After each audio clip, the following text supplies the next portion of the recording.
So it looks as though the main force from Red Watch is moving into Grandview. So we're just gonna make sure that we're not too far behind them. Just stay like a territory behind, and so then we're able to reinforce them should they get into any kind of scrape.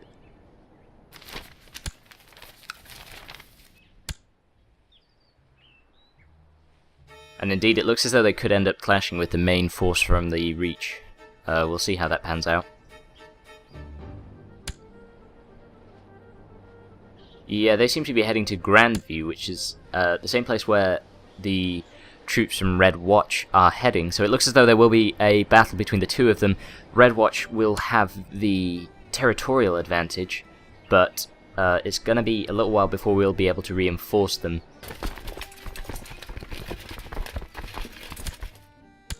So now it's the 4th of February, and our troops are... Well, it looks as though we'll get to Grandview on the 3rd of March, and the main force of the Reach will get to Grandview on the 16th of February, so it looks as though it's going to be a good 2 weeks, indeed nearly 3, until we'll be able to reinforce the troops from Grandview. Now, try not to think too much of the logistics of reinforcing someone 3 weeks after the battle has started. That's the one point here where you have to suspend your knowledge of chronology. So it looks as though instead of marching on Grandview, the Reach troops actually just decided to stay in Amberley, which means that they are now engaging the forces of Red Watch in Amberley, which means that we have to be very swift in reinforcing them, because not only are they outnumbered by about 4,000 men, they are also have a territory disadvantage, which means that it's pivotal. It means that it's pivotal that we get our troops to them in time.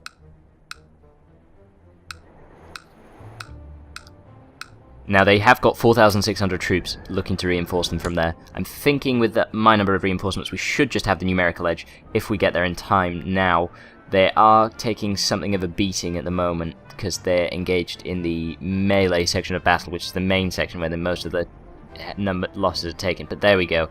We have the numbers advantage now, and it looks as though we should be able to defeat that force. I'm not sure if they're going to still bother reinforcing them, given how badly the main force is being beaten. But we'll see. But in any case, I can't bring up the menu, unfortunately, because it wasn't me who started this fight. But it's me who's going to end it, by the looks of things. Yeah, they're routing now. Or not. Oh, they've just been reinforced. They were just about to flee and rout, and we'd almost won it, but then the other reinforcements from the Reach joined them. It looks as though we should still win this fight, although the losses are going to be heavy on both sides. But certainly not as heavy as they would have been for us had we not engaged them before. So now they are routing. It looks as though we have won this major battle here, and there we go, we have won the Battle of Fairhunt. The losses are just colossal. We've lost 7,500 men, but they have lost 12,500. That was some battle, certainly. Now we've got 8,500 men there. We previously had about 12, I think, and we can pursue the Reachmen as they retreat. I'm thinking that that might be the wisest course of action. Fairly balanced flanks for a change, which is always nice. And of course I've completely neglected to move my other troops in all the excitement. They're still on the coast. So we have another 4,000 men that we can bring up, and as you can see there's another 11,000 men almost in Ironwood. So it would seem that that was a fairly decisive blow. We've gone from -7 to +7 war score. So it looks as though we could choose to avoid them. We could, but no, it seems wisest now that we've recovered a bit of morale to attack them in the field. It looks as though the troops from Red Watch... Oh no, I thought they were going to reinforce me, but they've obviously got more important things to be doing. Not that that should matter too much, although they have got a more experienced commander in the Hedge Knights captain that they have on their right flank, but it doesn't look as though that's going to be enough to save them, because their two flanks there are routing, and there we go, that's the battle for us. So we did take a few losses, but again, we killed 2 for every 1 we lost. And they're on the run again, and I think we can just keep chasing them down now. We've got 9% war score, so I feel as though it would be wise to just eliminate the main force of the Reach and then move on to the nitty-gritty of capturing territories. There seems to be quite an awful lot of internal conflict in the Stormlands at the moment. Oh, fantastic! So it looks as though Lord Randall II of Hornhill, I think, was just killed, and I think he was probably quite a major commander if he was anything like his father. So good, we've eliminated that. Or his grandfather, I'm not entirely sure what relation he is to the other Randall.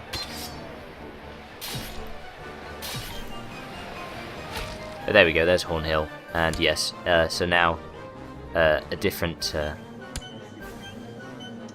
man is in charge of Hornhill. Which is handy because Hornhill is quite important strategically and militarily. Now they won't be able to raise as many men.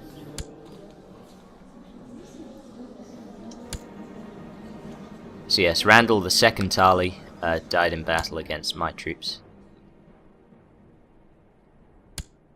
Now, we seem to have 13,000 men in that province. Oh, I see. The Red Watch troops decided to reinforce us after all. I didn't actually notice that at first, would you believe? Seemed a little high in terms of, you know, compared to the number of men we actually had. So there we go, I've disembarked these troops here, and as it turns out, Griffin's Roost has a very low garrison, so we will be able to take that castle relatively easily, it would seem.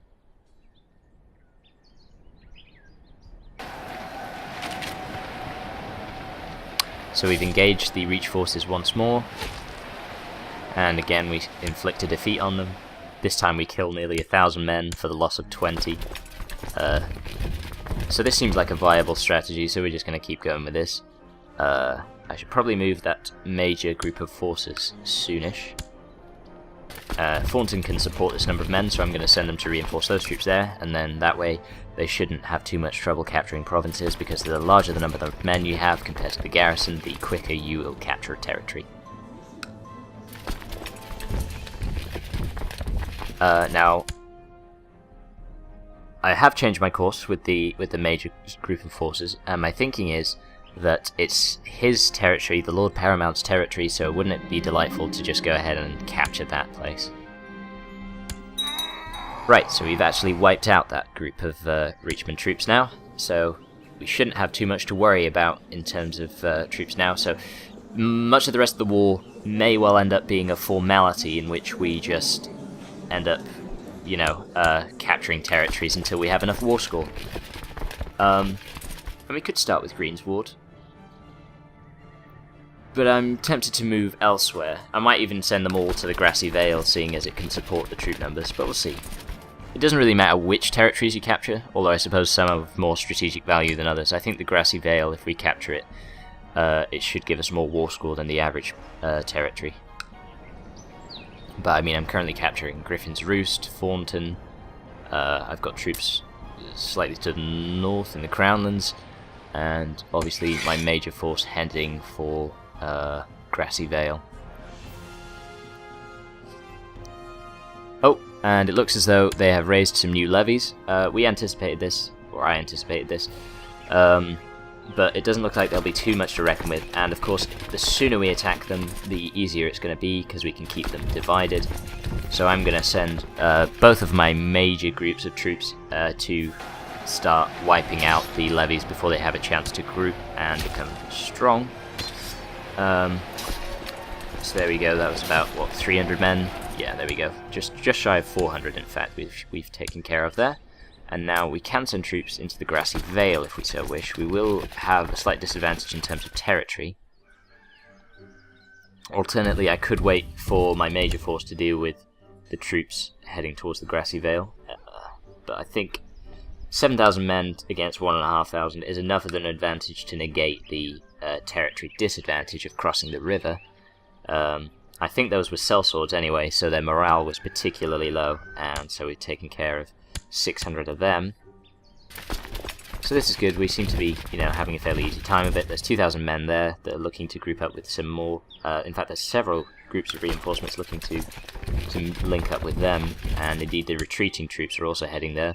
So it looks as though this is the place to be, and indeed the troops that were heading that way seem to have stopped now, so we'll quite happily take on those men there before they have a chance to get away if we have any luck. Yes, we should have time to confront them. There we go. And in fact, yeah, they're going to get caught between two large groups of troops. Although I'm considering moving them elsewhere, to be honest, because we have enough men to deal with them. So there's about 1,600 or 1,700 troops just in the north there. Not really a big deal because that's smaller than any of our individual groups. Now there is a large number of troops just around the Ivy Hall area. My thinking is... oh, there we go, we've won a victory there as well. My thinking is that they're fighting in a separate conflict, so if we just avoid them, that's fine. They won't do us any harm, they won't bother us. So we'll send our troops, our massed army of nearly 18,000 men, into Long Table now. There are some troops just around the Manda there, looking to link up as well, but by the time they arrive, they should be too small in number to affect any major difference. You'll notice that Adadel has raised some more levies. I think Adadel, Wendwater in fact, and they are doing a good job of destroying the Reach troops there.